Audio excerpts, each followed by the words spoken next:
up, everybody? It's a DAPA 11 here, finally with my first set of Star Wars The Vintage Collection from 2017. I have not personally been hunting for them, but when my wife did run into them at the local Target, I said, hey, let's go for it.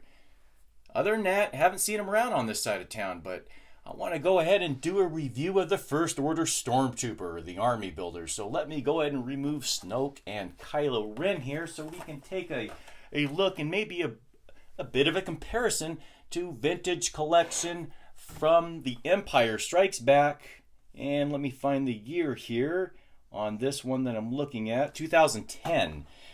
All right, so here is a side-by-side comparison between 2010 and 2017. Now, what I see here is it may look the same from the distance, but it is not. You see, there is some tape over here. I don't know if you can see it from here, but I'll try to get an angle and zoom in. Yeah, there we go. There is a reflection right here next to my thumb. So you can see there's some tape, kind of reminiscent of the Black Series where the glue would detach the plastic from the cardboard backing. And that's what I see here and have seen on the other cards. It is a bit of a thinner cardboard. It's a little bit, not only thinner, but it just doesn't seem like a very well put together cardboard. And even the feel to it, it just feels like it's a little more flimsy. It's definitely thicker on the left, even though maybe by the most minute, it's just you could feel that there's an inferior grade here. And that might not be a big deal to a loose figure collection if you're collecting a collector that opens them up like I do, but to somebody that wants to prolong the life over decades, where they will increase in value, it might be an issue. To each their own, though. So it does also look like our Stormtrooper here is a little thicker, but I do like the look of these more than what I've seen. Let's take a look on the back. The back again is reminiscent of the Black Series collection. And you can see here that there's not necessarily any kind of profile. It's just the six card backing right here showing the figures. And celebrate the legacy of Star Wars, the action figure and adventure-packed space saga from a galaxy far, far away, with this collection of premium, highly detailed 3.75-inch scale figures and vehicles, each sold separately subject to availability. And then, of course, it just goes on in their language, whereas here it has their little promo. Anyways, enough of that. Let me open it up and check it out. Okay, so here we go with the First Order Stormtrooper. Nice, shiny armor. It is definitely shiny. So, in comparison, we will do that later. So that's the first thing that stood out to me. It's like a polished armor.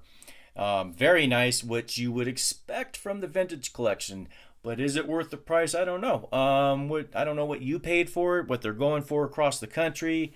So let me do this review. Let's start with the head.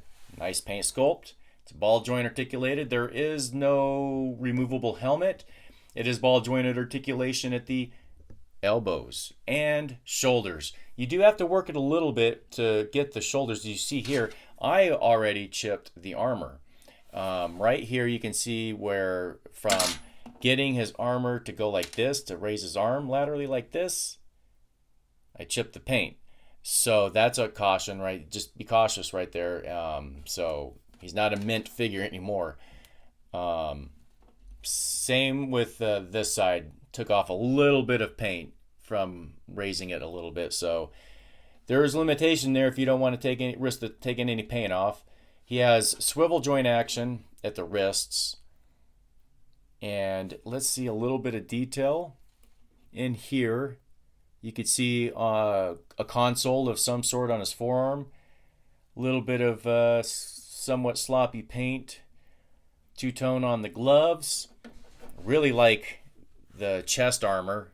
It's growing on me with time. The First Order Stormtrooper armor is growing on me. It's, I'm old school. I'm from the original. I like it. And this is really well done on the figure. It's articulation at the abdominals, like this abdominal crunch. There is no swivel at the waist, though, surprisingly enough. And pretty good detail on the waistband. You see that's a different tone of white.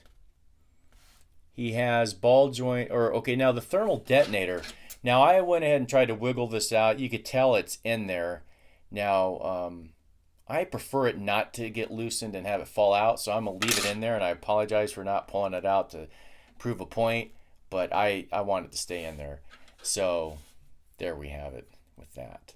Now he has got lateral movement in the hips, as we see, it's ball joint. Now, I like the fact that he has a second weapon right here that can fit into the armor. You can see it's two-tone paint detail right there. And let me actually double zoom it. Cool, right? And then we take this, and there we have the notch. So here's the other weapon. Let me go ahead and show you right here. Now, it is two-tone.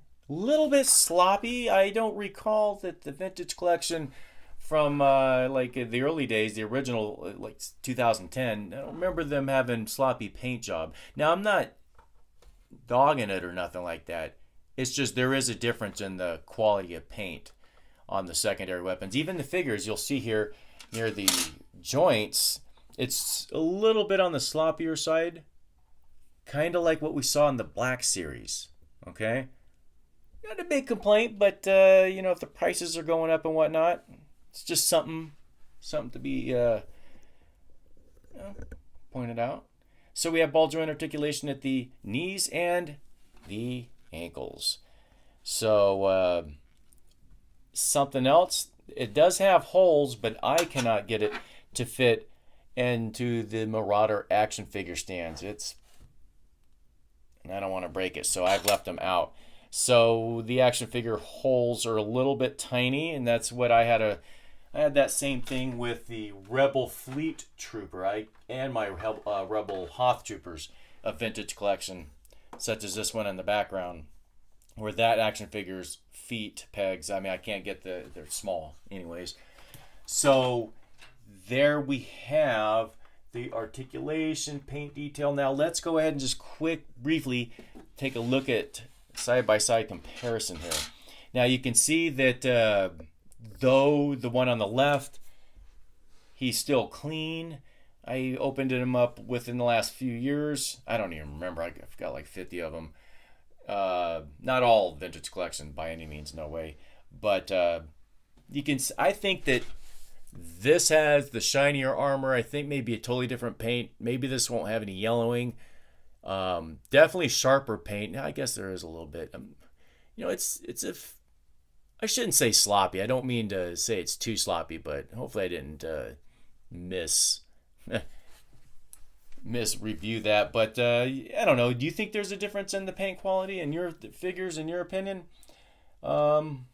Anyways, there's the vintage collection. I'm happy with it. Wish the price was a little bit cheaper. And something I want to point out too. Hopefully I didn't. What did I do with it? Well, I wanted to show you something on the action figure cardboard, and how I said that the paint, or I should say that the cardboard tape. Here it is. Now the good thing about this, about having the tape, if you're going to open it. Now, of course, I will tell you that if you're a collector and keep them in there, you're not going to like this, because it's going to, especially if you live in a desert, Phoenix or Nevada, Arizona, Southern California, something like that, it's going to dry up a little bit right here. So for us to open our stuff, I didn't even have to have a blade for this. It just came right off, really. Just put my finger in there. Though I'll take a blade to this.